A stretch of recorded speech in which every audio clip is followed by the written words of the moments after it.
kombo baza kobela lelo baza kokumisa lobi ezanga te. Jésus Christo bato baza kobondela lelo alobi ezanga te. Et ayaki kokosa Ève alakisi secret ya création et donc bazalaki ensemble lokola mwasi na mobali. Donc yango esalaki ke non Ève akoma mwasi donc a se rebeller na le tout puissant et apesaki kombo Lilith. Yoshua a botami. Parce que Yoshua on a une confusion. Pour moi depuis que c'est Jésus-Christ. So expliquez-moi bien plus entre Yoshua botami Jésus-Christ biso le bibongo. Comme Lilith tango akufi. Nde ba tomboli esprit na ye ndenge ba benga ngo Lilith ndenge Lucifer abongisaki. Et puis Lucifer a prometaki ye okokoma déesse ya postérité na ngai. Postérité Lucifer eza mindele otozomona. Donc bato ba tsinga ah mais Yoshua ngoye wana ka Jésus non. Yoshua za Jésus te. Jésus aza mutu mususu. Esika mindele ba uta tango Rebecca mwasi ya Isaac akumbaki zembabi azaki na deux nations na kati na ye. Azaki na Esaü, azaki na Jacob. Esaü azali elembo ya image ya Adam. Mais Jacob aza image ya Lucifer. Bato bele ba yebi yango te oui. Aza image ya Lucifer. Mais Europe ça biloko le nom semble les dieux d'Abraham, d'Isaac et de Jacob. Comment est-ce que Jacob a la représenter Lucifer? Parce que le tout puissant qui la mindele te. Adam na Ève basaki bato moyindo. Oh. Oui. Le tout puissant, le créateur, à quel âme indélé. A combo ya ba Israélite na tawana. Est-ce que ba Jésus ba bien ba memango na français. Mais pourquoi ba memango na français? Parce que combo ya muto ba sata voyer likolo na ngote. Seigneur alinga pambola Abraham, a commisé Abraham parce que Abraham a bomisa makina lipambolité. Abakisi ka han ya pamba et changer mbala moko combo ya muto.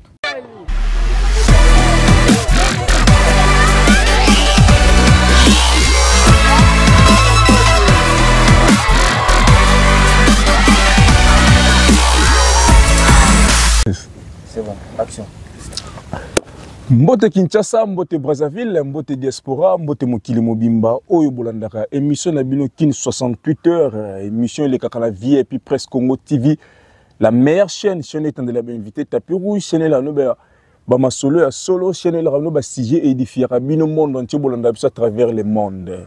Lelo na émission na biso ya pokwa ya lelo to Tembele bino Maman Dorothée et le ngona Maman Dorothée to beta mo ba sujet moko le témoignage pe visitation na yi nzamba lobela ye donc nde tozawa to musika donc to apena musika bozo mona bande bolanda biso à travers le monde bozo mona peste to za to apena musika donc musika donc poto koma awa suna sur transport auto dépenser boganga mais tu es toujours dans le cadre musala to ngami ko satisfaire bino. Yangwana vous restez toujours branché dans votre chaîne ou sur sur internet, sur la télévision awa, restez toujours branché dans l'émission de Kin 68 heures. Côté le ngona toujours décortiquer bah si je n'ai pas annoncé bino pona mokola lelo. Maman Dorothée Mbote. Mbote papa journaliste. Na sepeli lelo ya mon émission na biso te émission bat balanda biso na vie et puis presque Congo. Maman Dorothée de côté sujet du jour ni natko lancé bandako koloba na bandeko. Nzamba visitant ndengeni. Ni Alexa ki wana nzambe mpe visiter ka. Merci. Pone na si bato za mosala nzambe tout ça. Merci beaucoup pour la question. Bon, naïba ki ke oyazala ko visiter ngata ki Seigneur yemoko parce que na bandaki na ko la vision na ba révélation. Na bandango banda 2009. La bande ko la vision na ba révélation na ko comprendre tina na ngote et na 2012 de na ki ko la visiter. Mais avant même pe na la visiter na Yoshua yemoko parce que muta visitanga comme les aki Yoshua. Avant même na la visiter na ye na sala ki pe songe na moni Seigneur azebi sangala bi Maman Dorothée lobi na koya na ndaku na yo. Tangu na koya lambela ngambisi na koya olia. Ezaki na songe et na tongo de tuzaki visitation wana ya Yoshua yemoko vraiment en personne a visité biso pendant 1 mois. Tuvanda na enda kumoko na présence ya bana pe ya mobali nanga. Parce que mimaki ba message etali mboka na biso Congo pe ko kangola manango. Pour buvanda ni 1 mois papa zaki témoin puis bana. Akina bumutu boy. Bon, ayaki na forme ya mutu aliboma. Ayaki na Nouveau Testament na maboko, mais azalaki makolo ba kwa mutu normal. en tout cas liboma ezaki penza te mais ayaki nde na lolenge wana ya mutaliboma nde akotaki na lopango ayaki nde mutaliboma akotaki na lopango si message nini ye ayelaki yo avisitaki yo comment pe nzambe atindaki ye mpa na yo message clé ezalaki nini ti ndenge asala un mois mpa na yo na kati ya ndako na yo ntango akomaki natuni ye nkombo na yo nani yabi nkombo na ngai Yoshua nalobi outi wapi abi na outi likolo epai ya papa alobi na memeli yo message euti epai le tout puissant atindi nga na ekopesa yo mission mpona délivrance ya mboka na biso Congo kobonga ya mboka Congo kotombwama nango mpe mpona église corps du Christ nde ntina oyo ayaki vers nga na bamessage wana bamessage yaki mpona mboka Congo tokenda na message ya corps du Christ mpona corps du Christ epesaki yo nini bon mpona corps du Christ avisite nga na 2012 alobi na ngai église oza komona oyo eza bato nyonso baza kosambela lelo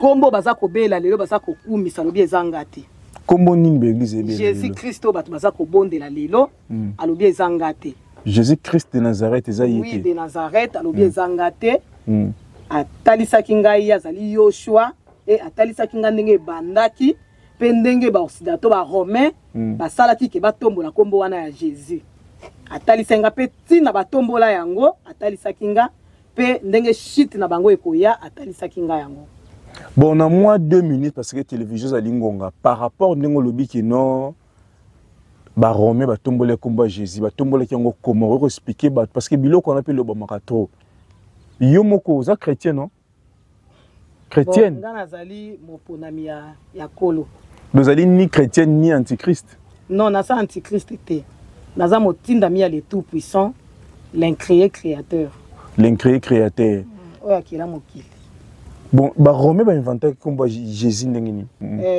po tokota na makambo wana fo nabanda nano natalisa origine ya mundele problème te mama émission ezali toki oui natalisa nano origine ya mundele mundela na lombangu po tokotela mama na likambo mundela uta wapi pe koma mundele akomaki esika oyo akomi wana mpo lelo mpe asala mission oyo asali wana donc nalingaki vraiment natalisa ngo na origine tozonga nano na jardin de deux na elanga Eden kolo na biso akelaki Adam na Eve ntango akeli Adam na Eve Lucifer ayaki epai ya Eve na biti ya kotante ya kokweyisa ye mposa ya Lucifer ezalaki ye na Eve basala postérité babimisa race moko oyo bakozala ya ye ya Lucifer nde omoni ayaki kolakisa ye secret ya création parce que le tout puissant azalaki na posa Adam na Eve etanke bato bayeba secret wana ya création te yango omoni ntango alingaka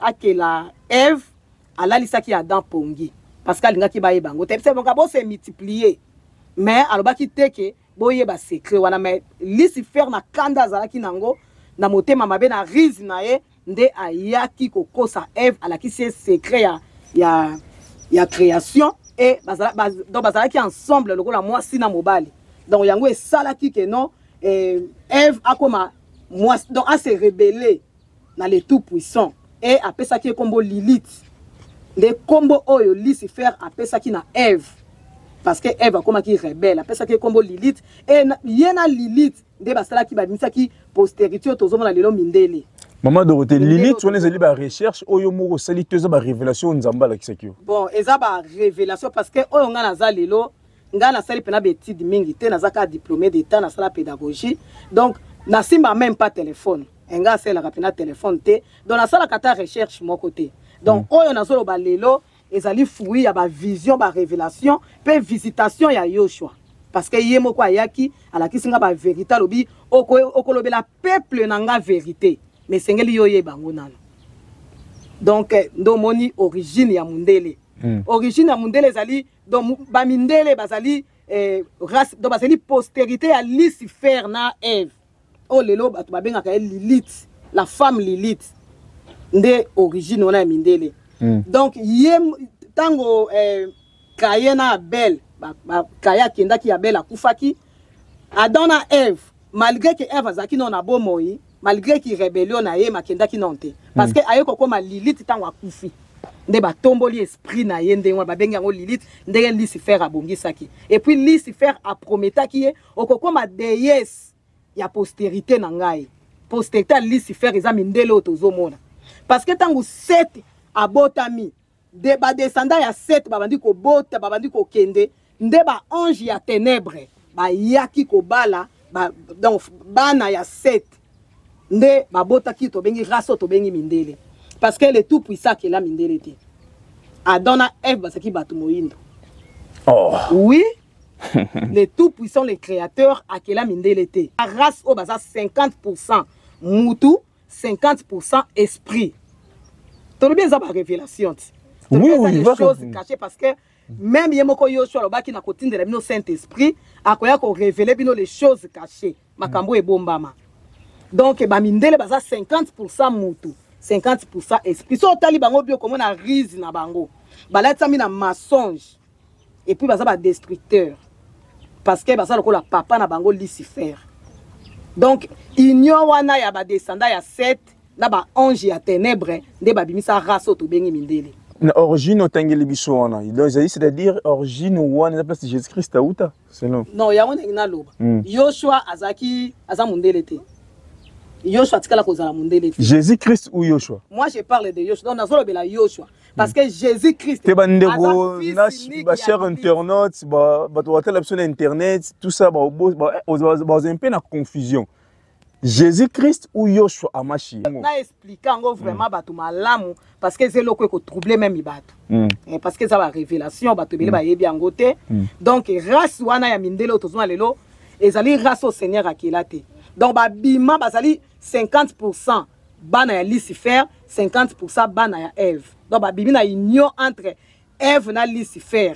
Et so moni même Caïn, Seigneur aboya ki même il kabonaye parce que Caïn azala ki fruit à Adam na fruit à Lucifer na Eve. Ba to bele ba yebarate. Aza fruit Adam na Eve. Non, Lucifer na Eve. Des ara Adam. Oui. Adam na Eve ba yekobota Abel. Yango moni tango Seigneur atali amonaki Abel azaki moto ye pinaki donc abimi na bateau ya keli ndo moni ayambaki sacrifice na ye aboyaki sacrifice ya Caïn et tala Caïn kota kendaki bana na ye nyonso abotaki bazalaka babomi pona nini eza lolenge na bango donc eza makila kati na bango ya kopoma ya kodétruire Jean 10:10 ezoloba na biso donc origine ya mindele yango wana tango baye koyiba lipambo lito bénédiction ya don parce que Eve ndem tapesaki bango nzela ya kokota yango moni Lucifer a prometaki ya koma déesse so ke na poto et pas mindele o mona ke batombolaka mwasi na poto basakana na mwasi te et puis basalaka babenga ngo ba culte fait aux femmes bango bakumisaka basi obi pourquoi et ça partie ya Lilith wana la femme Lilith. Donc on tombe en Europe ezara mwasi ataza mabeni ko simbete ko betete ko brutaliser oui parce que bazana c'est à pouvoir ya déesse wana épouse ya Lucifer.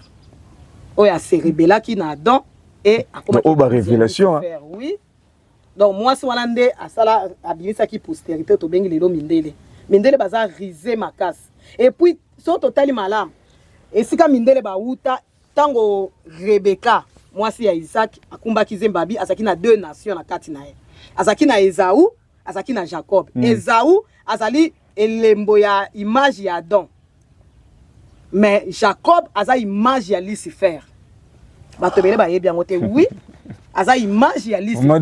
Mais Europe sa biloko le lot ensemble les dieux d'Abraham, d'Isaac et de Jacob. Comment est-ce que Jacob a la représenter Lucifer? Ton semble sous les dieux de Jacob te parce que même Yoshua mako abi temple bomona na obuka yango libanga moko te otika na likolo libanga. Parce que fondement zaki pour Jacob alonga Jacob comme Israël. Oui, na koyebi so pourquoi comme Israël. Tango Seigneur aye les tout puissants monique Esaü a bébé pour la deux parce que Esaü a image ya Adam. Tango a bébé pour la deuxième fois, les tout puissants tala ki alobi yemoko akabi pouvoir na et pour la deuxième fois akabi sous pouvoir. So tali bien Rebecca alaita maki na esprit ya Lilith, azaki posséder na Lilith, yango moni ayiba ki lipambo lisu ya Esaü, apesi yango supa ya Jacob. So ki Jacob a bengamaki Israël parce que Seigneur a travaillé kana batu ndengo wana. Et pas ya Seigneur, et pas ya kolo ezali la croix et puis rose. On banda jamais na rose okende na croix. Donc bango ba renverser ka croix ba sataniste. Croix ekomaka muto ekomi na C komi likolo. Mais et pas na biso ba oyo le tout puissant keli ezalaka nanu la croix et puis rose. Donc il faut lutter nanu na Seigneur. Il faut frapper yo nanu sima a guérir yo. Donc c'est ça Israël. Soka benga ki Israël parce que Seigneur a sepela ki atambola na ye. Tant amoni Esawa bebisi Seigneur a sepela ki atambola sko na Jacob atala so banga ba kende musika. Mais so otali malamu race wana ya Jacob azaki toujours moto na lokuta. Akosi kaka Esaú te Jacob akosa même beau-père na ye. Nanzela ya bibwelo azala ko bokola. Jétro. Akosa ye ayiba ye pe bibwele. Donc akoma ekosala makamu moko po ya koma na richesse ebele ko lika beau-père na ye. Donc azaki toujours menteur. Lokola kombo na ye. Parce que kombo na ye lakisaki talent, kombo na ye lakisaki menteur. Moto na lokuta. Donc lokola papa na ye Lucifer. Tango to kei to tamboli na Jacob so otali malam banda Seigneur banda ko tambola na bana Israël. Batikala jamais ko tosa ye papa. Batosa était papa Christian. Yango mali bakena. Bakena ko sala même veau d'or. Po bala ki sey ke to zali postérité na yote. Ok la bisoté. Donc basaki na papa na bango, yango mali basay ko luka ba idole ko sala nyos. Et makambole Seigneur zali ko frapper bango à tout moment. Et tangu ba keso moni be ko mona basay ko kene mingi na boumbo atindi Babylone, ba siéger bango, ba ke na captivité, ba sali boye pourquoi parce que basay ko to ça jamais Seigneur. Et à partir ya wana ne lokola mokila molile ezala ba royaume ezala ko telema. Basaki biso na siéger na Babylone, ba ko za siéger na Medes Perse, ba ko za siéger na Grèce et simanango Rome. Siko na temps ya Rome nde ba Romain ba yaki ba occuper ba classe à likolo. Ba occuper ki classe politique na classe religieuse. Eze sika oyo ba fanda ki pena bazwa ki trône ba fandi. Tango Yoshua botami parce que Seigneur zena posa biki saka peuple ne mission apesa ki na Israël ezaki ke ba Israélite ba sala mission ya ko panza sango ya kolo mokili mobimba ba biki sa monde. Père Yoshua abotami. Parce que Yoshua wana ne tient de confusion. Pour ba depuis que c'est Jésus-Christ. So expliquez biso bien personne entre Yoshua botami Jésus-Christ biso le bibongo. Oui, nazo mais ma bino poto comprendre c'est kombo ya Jésus-Christ et uta pe banani ba tombola Jésus-Christ. Ba Romain tango ba moni Yoshua botami. Ba moni kaza Messie arobiki sa église parce que ba Romain mission na bango dans 4e royaume wana na olobela la femme Lilith sikoyo. O ba bengi la bête à 10 cornes. Moi si oyo aza 100 congolaise. Azaki noir parce que Ève ba créé na Congo. Tant na ba kito banda na Congo, na ngana expliquer makambo mais tant to ko taper na ko expliquer. Donc la femme Lilith azana 100 congolais. Donc denga azawana azali wa bengi 666 parce que azana 6 protons, 6 neutrons, na 6 électrons. Donc eux ils ont formé ba carbone, ya ba atome, ya cellule ya moto moyindo. Donc ya azana ngona 100 na ye, ya ngomoni ba bengi kombo 666. Donc 666 eza 100 noir. Makila ya moto moyindo. Il y en a 666. 6 protons, 6 neutrons et 6 électrons. Donc makila ya Lilith wana la bête à 10 cornes. Oh Bible lobela. Dans la femme Lilith. Oyaza na lolenge ya léopard, na minu ya lion, pe makolo ya ours. Oui. Donc ye wana otozoma la lelo a tombola ba romain et ye wana pe lelo donc tant la bête à 10 cornes ngolo ba ako salela 10 pays. Na 10 pays wana ya liboso bandi ko sala nanu Rome. 10 pays, il y a Afrique ou il y a monde ou occidentaux. En rien qui des occidentaux. Oui, voilà ils en ont un ba occidentaux. Na ko lobela pe mystère na ye. Mais wana ils en ont un ba occidentaux. Azo bandana na ba romain et ba romain lokola mission na bango ezalaki ya ko kotis donc ya ko égarer peuple saint. Donc ya ko détruire église. Ba yeba kité ba sala ngo ndenge nini ba ko ma destruction na église parce que tant Yoshua botami na ba disciple na ye do ba teki déjà fondement ya église. Ndo moni ba Rome ba bandaki ko mission na bango ba ye ko boma Yoshua ba bomi ba disciple na ye ba do ba bomi même race na ye nyonso parce que Yoshua botami na lignée nini. Tango Salomon abalaki égyptienne o azalaki na 100 congolaise parce que na temps wana ezaki na Égypte antique. Égypte oté. Égypte oté. Égypte donc ezaki lokola Afrique. Siko na temps wana égyptienne oyo Salomon abalaka azaki congolaise. Siko Yoshua azaki na makila wana ya parce que tango akei na Israël donc ba mariage comment ko salima entre ba israélite na ba égyptien donc na ba africain siko ba koma race wana ya batu mwindu e koma ki pe na Israël tango Yoshua abotami parce que Yoshua abotami pe na Joseph azaki pe na mwana Joseph na Marie na we sabino pe lelo Marie o lelo mona batombola wana eza Lilith na bitika ya ko egare bana ya kolo eza Lilith nde batombola lelo Maria je te pardon kata yango moni Lilith nde mama ya Jésus nangaki na expliquer siko batu Yoshua na bi Yoshua abotami na lignée oyo ya Salomon na égyptienne nde eza race ya Yoshua azaki mundele te Yoshua azaki moto moyindo azaki doto bengi ba meti parce que abotami na race wana ya moto moyindo maman Dorothée tobi bato balobaka Yoshua ou Jésus azali moto moyindo un congolais bato balobaka eza bato ba église ba milimo ba église wana yo somte église wana comment zo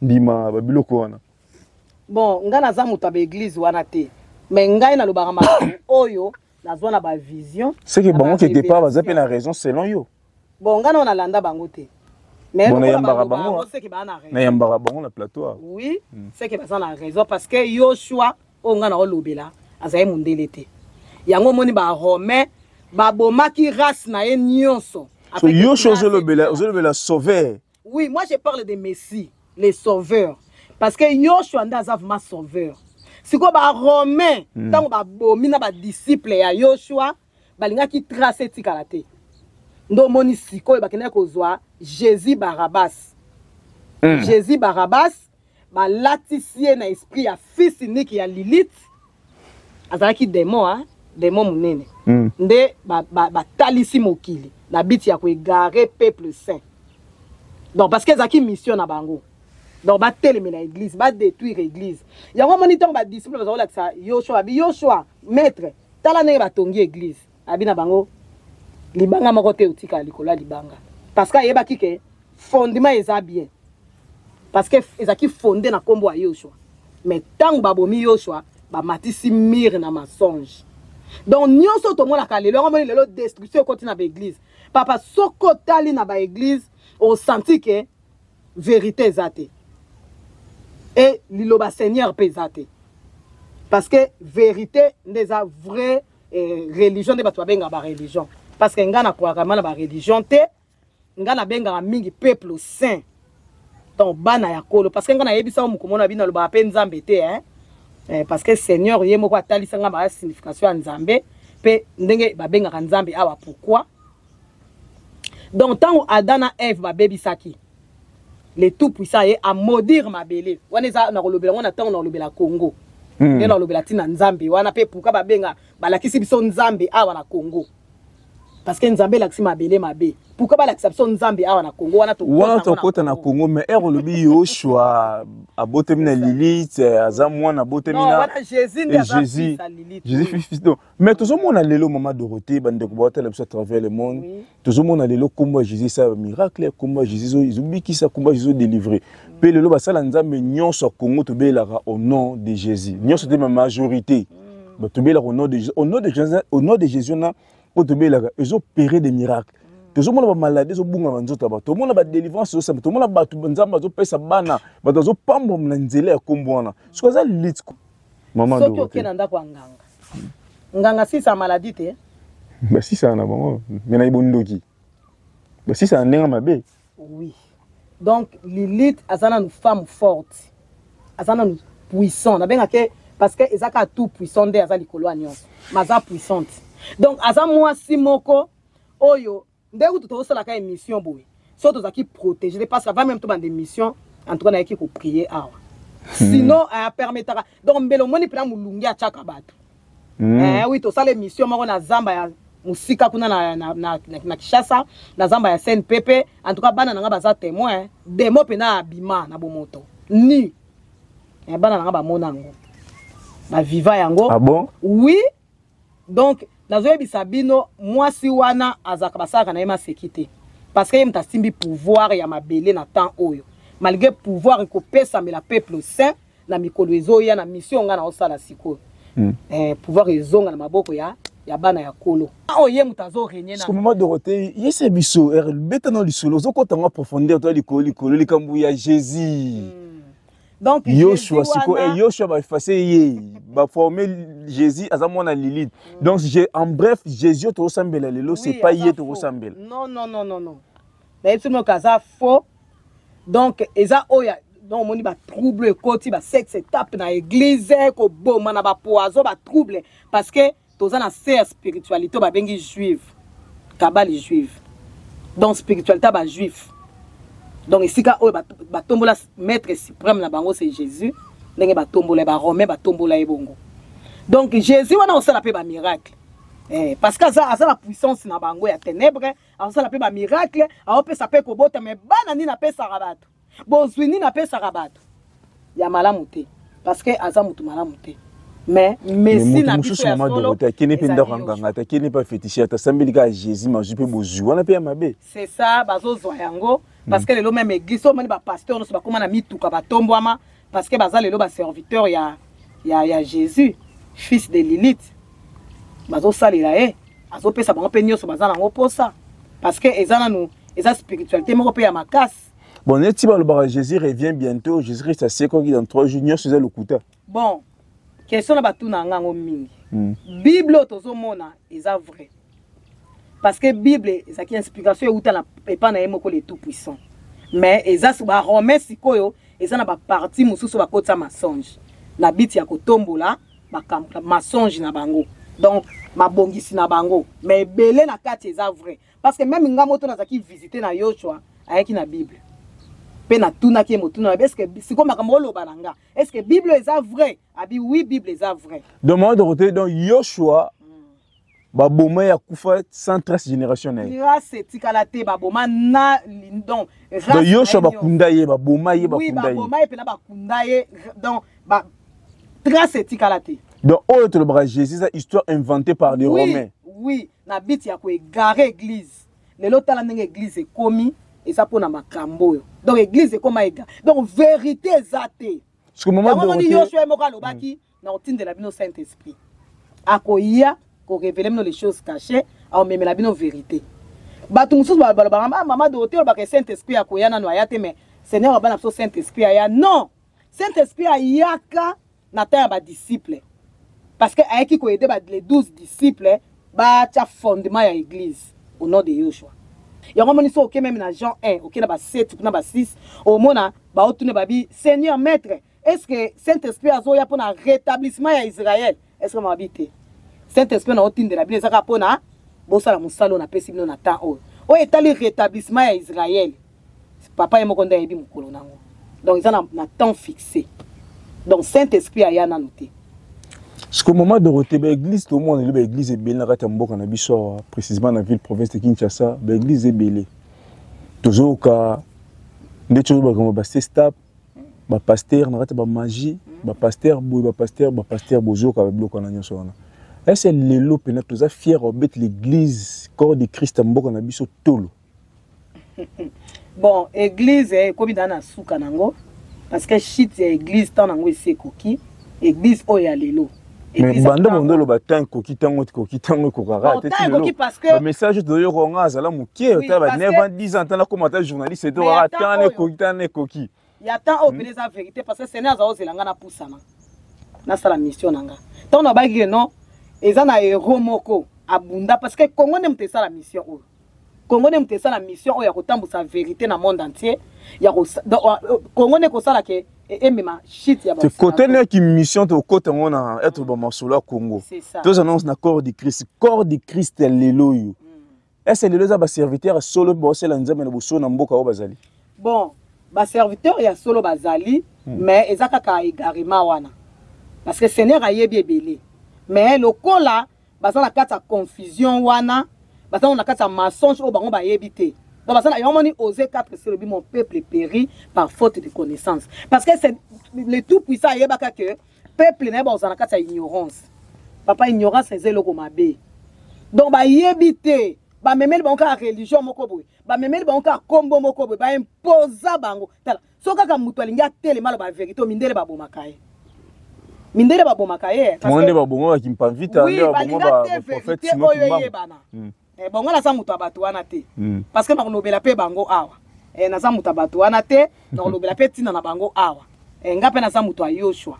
Yoshua pas le véritable Seigneur. Yende vraiment visitanga, yende pena ya veranga. Même on a que non a kufa ki na lamuki, yé pena mtazongi sanga na bomo et pour le ba kende siko kopanda sango malamu nanga. Mais ma vérité parce que na zeko baka na zé incapable au sala yango. Abi non oko. Ero kufara zong sa rondeni. Bon, ezaki na hôpital moko za na lemba wana na bon ça qui avortement. Bazo salanga ki étage no kité en tout cas na pola ki penza. Tension ko matati na 21 et ça là ki na kufa.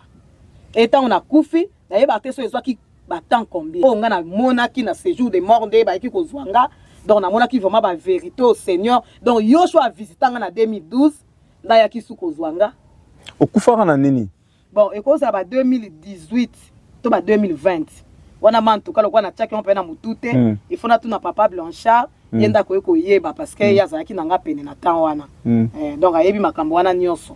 Donc tant on a ko kufa nde siko na monisiko Yoshua visitanga suna matete ko donc kufi ba dormo lela maman Dorothée kufi. Bon petite sœur na nga moko azaka wana. Wana nga na yebi te wana bango kande ba beta kala sai ko beta. Azaki wana enda yebi makambo wana nyonso. Nde siko yo na ye ko kuta na suna Seigneur. Tant on a okende na nga ndenge zalaka ke muta abimi atiki nzoto. Na moni nzoto na nga nde elali menga na bimi la bandi ko kenanga. De bloko to mona ba film yo vivant mo pe boya. Eza pena vrai. Esprit ne télé moni corps na. Na moni pena corps na ngeti kali wana. Nga pena bandi ko kende. Chose incapable ozonga na corps. Oui, na zaki pena incapable. Donc na bandi ko kende, ndeze sika na moni na bato ba yaki po ba bomanga na moni bango. Et Seigneur apesi nga makasi ya ko beta bango no sope na bomi bango ba kufa pe sur place, na bo moto pe ba kufa sur place. En tout cas bibembe pende tandama ki na quartier wana oyo ba dans bateau balinga ba bomanga na temps ba papa quartier ba papa quartier o diable simba po ba bomanga na temps wana toka bibembe tandamaka temps na beti bango ndesko na moni na bandi ko kendo ndenge na okima bango ndena yako kutana na Yoshua binanga okende sika moko te zonga parce que faut ça la mission nga na tindelo na mokili na otombolo lokolo héroïne donc yo ko bikisa Congo ko bikisa RDC parce que RDC c'est la mission mutine sengeli basala. Donc zongo ko libana bango vérité on na zo ebisa yo parce que na moni mutu muso ko ba vérité o te mensonge koti tellement makas. Yoshua lobi yo ko talisa na bato. Vérité OK, ngai Yoshua nde na kufa ki po bango babika. Jésus te. Lobi Yoshua ba bomaka ko bomaka génération ni sans trace. So era ebiso ki no ngani na kufa ki po na bango babika. Mais côté au Jésus to moni akufi azwa sekui. Bon, Jésus tende muta c'est quoi? Oya c'est quoi ezalaka Yoshua? Ezalaki ndenge ni? Tango ba yeko zwa Yoshua, le véritable Yoshua. Ba comparer na Barabbas na Jésus Barabbas. Ba corrompre batu nyonso. Ba bila bango tango to retourna, bo pona nani? Barabbas. Mais or Yoshua zalaki wala, c'était vraiment le vrai Yoshua. O ba boma wana, oya kufa na croix. C'était ma Jésus a kufa na croix te. Jésus c'est Jésus Barabbas. Eza oyo azaki libéré. Oyo azo régner lelo ba tombola lelo. Akufa na croix te. Oyo akufa na croix eza Yoshua. Nde ba boma ndengo wana. Donc na tango ya kufi or ezaki pe mission na ye. Il faut so parce que esengana ka ya deux fois. Ayaki liboso lokwa sacrificateur. Aye pona ko zongisa bato nyonso na nzela et deuxièmement zo ya siko na royauté. Ayena royauté donc nano ayete maroya azo ya parce que ngande na yo bongisa nzela na yeti nzela ko ya na yo nga na yo ko préparer akoya ndenge so akoya ndenge ni bayebi ete siko maman de côté oye ko préparer ndenge nini au moment sikoyo yo mamunza mazo yebisa yo bam oyo nzamba zo lebelo pona mboka Congo to o nzamba zo pona basala nzambe to mokili nezo kende ozolo bango te. Bon, ngai na banda ko makambo okala, mais Seigneur nda lobi nanga siko na 2025 au temps ekoki. Alobi batu ba oyokanga.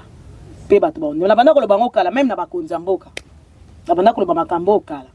Maman Dorothée on te kota na Congo émission comme na souki sili. Par rapport au notre lobi c'est le corps du Christ, message ni opesa bana nzambe mokili mobimba. Au Bolando parce que bana nzambe ba Bolando na États-Unis, Canada, Hollande partout dans le monde. Pena RDC, Brazzaville, Côte d'Ivoire, monde entier et l'andara chaîne au vie et puis presque Congo. Message ni no pesa bana nzamba mokili mobimba o ba de mission o. Merci beaucoup. Message ya suka na ngina pesa na peuple saint. Na bana ya Seigneur nyonso ya mokili mobimba ezaka tant en vérité ekoki. Masonge koko dominer mokili. mais ezaka na mokolo moko ya vérité ekotaka na mokili mpe elongaka mokili nyonso. Donc tant ya vérité ekoki oyo nazobanda eza makambo ya solo ke nyonso toviva. Donc togumbamela Messi oyo aza Messi te. Ekomi sikoyo ntango biso to reconnaître ce que le vrai Messi. Donc bato beba ebisinga bi mais Yoshua ngo ye wana ka Jésus. Non, Yoshua aza Jésus te. Jésus aza mutu mususu. Parce que nga na lobi na temps wana ba kombo ya ba Israélite na temps wana. Est-ce que ba Jésus bango ba memango na français?